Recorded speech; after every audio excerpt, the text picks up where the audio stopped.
বাবা আমি শহরে চলে যাচ্ছি। আরে বাবা রাজু দাঁড়া, আমার কথাটা একটু শুনে যা। বাবা আসতে পরে গিয়ে ব্যথা পাবে তো। রাজু এই টাটকা সবজিগুলা সাথে করে নিয়ে যা। বাবা আমি এই সবজিগুলা নিয়ে যাবো এক শর্তে, কিন্তু তোমাকে আমার কাছ থেকে টাকা নিতে হবে।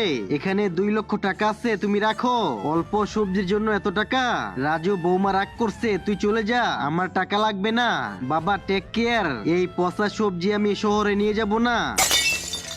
তুমি সবজির গায়ে লাথি দাও নাই, আমার বাবাকে লাথি দিছো। তোমাকে যেমন আমি ভালোবাসি তার চেয়েও ভালোবাসি আমার জন্মদাতা পিতাকে। তুমি সেই পিতার কষ্টের ফসলে লাথি দিলা। একই সবজির ভিতরে টাকার ব্যাগ, একটা চিঠি। রাজু আমি সবজি বিক্রি করে 10 লক্ষ টাকা জমাইছি, জানি না আর কতদিন বাঁচবো, তাই আমার জমানো 10 লক্ষ টাকা সবজির ভিতরে দিয়ে দিলাম তোর ভবিষ্যতের জন্য। রাজু দাঁড়াও, আমাকে ক্ষমা করে দাও। তুমি শহরে চলে যাও, আমি বাবার সাথে গ্রামেই থাকবো। বাবাকে ভালোবাসলে ভিডিওতে লাইক দিয়ে চ্যানেলটি সাবস্ক্রাইব করুন।